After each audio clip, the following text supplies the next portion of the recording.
All right, 3 o'clock. Great to have you. If you want to hear the absurdity, the biggest story in college football today, we open the show with it. Odyssey.com rewind. We can go one of two ways. And I think I'm going to let Rico pick.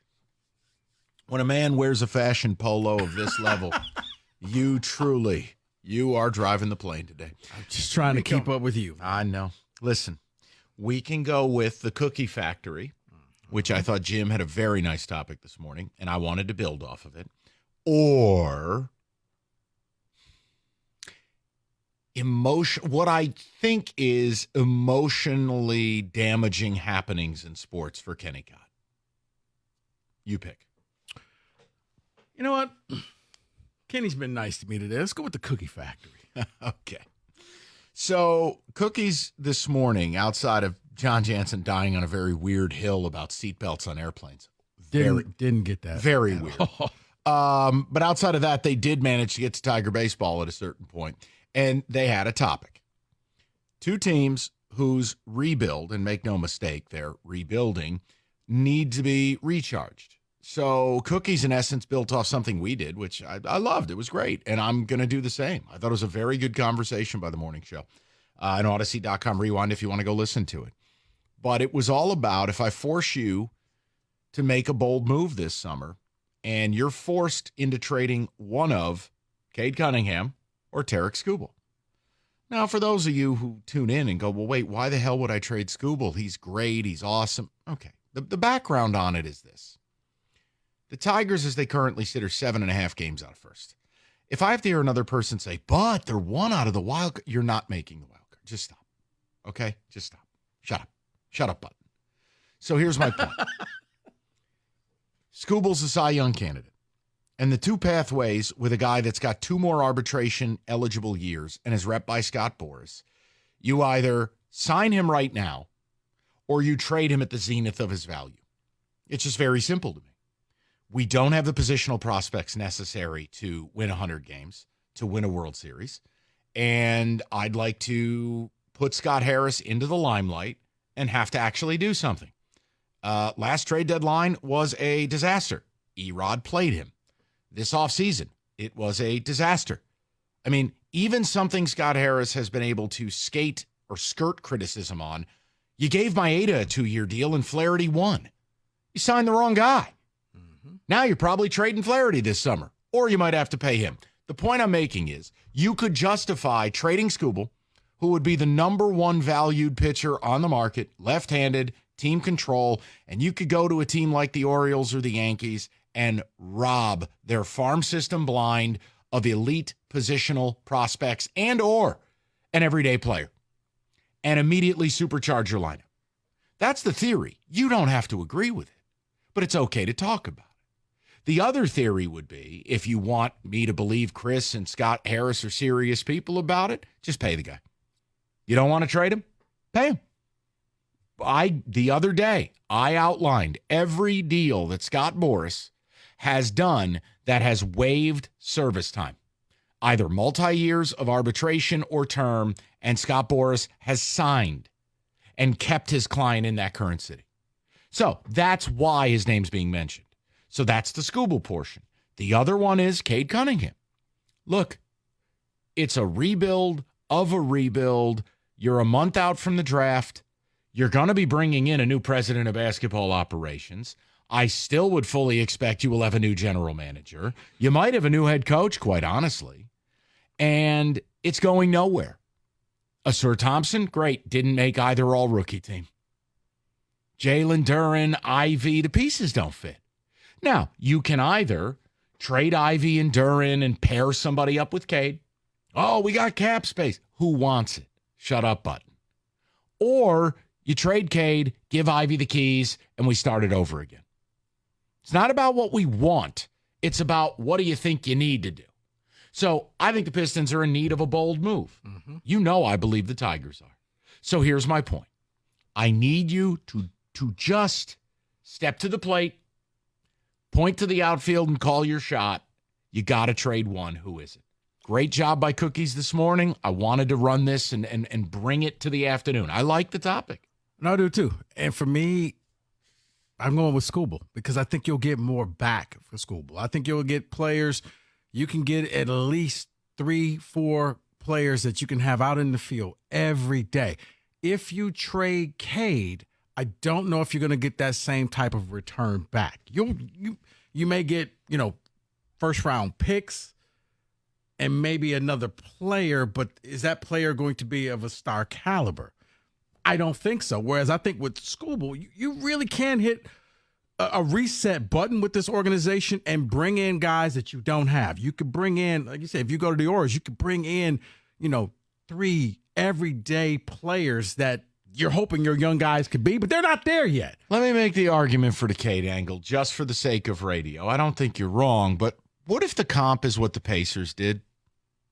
I mean, is Donatas Sabonis really all that different than Cade Cunningham?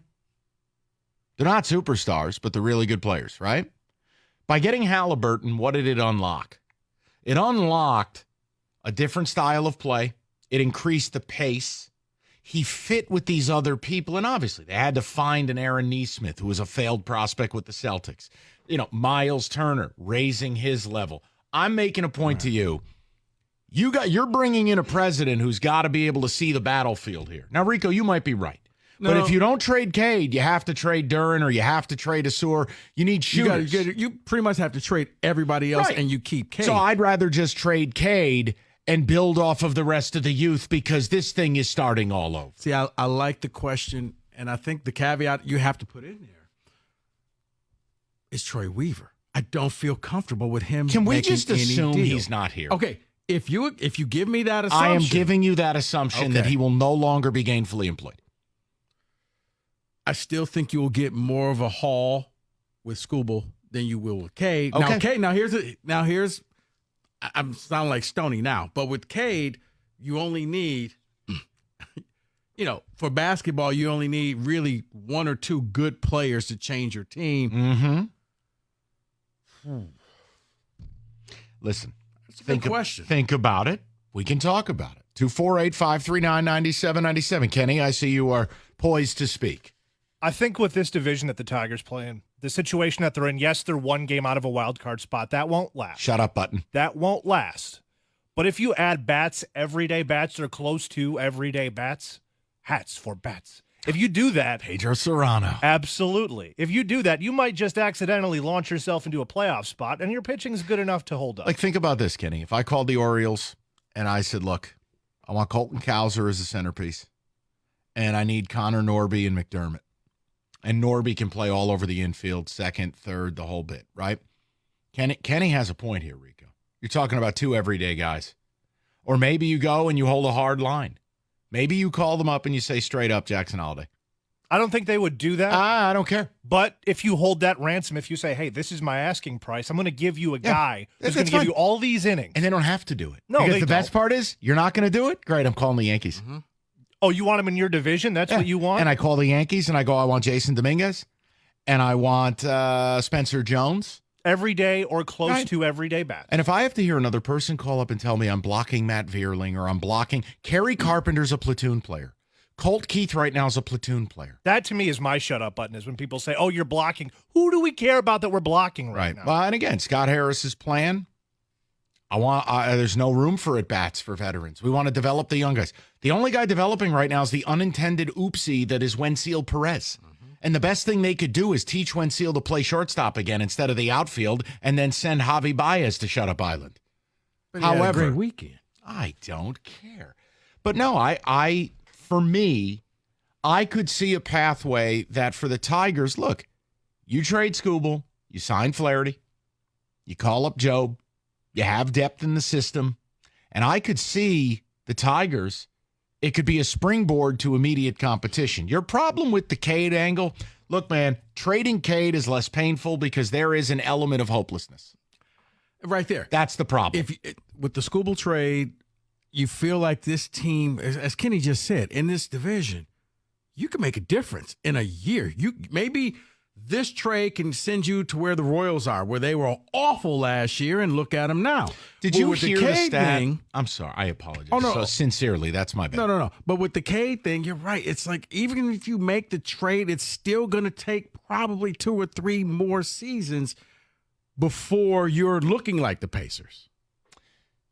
Did you hear the stat last night? How the Royals broke their franchise record by spending $105 million in free agency this past season? Yeah. And again, their lineup was primarily set, but they needed pitching. See, it's a faulty argument to go, well, they spent it on pitching. No. They addressed their needs in free agency, and now they're off to a really interesting start here where they're contending with the Guardians. You needed hitting. You did nothing. Mm-hmm. I think that's okay to have that conversation, and Cookies did that this morning as well.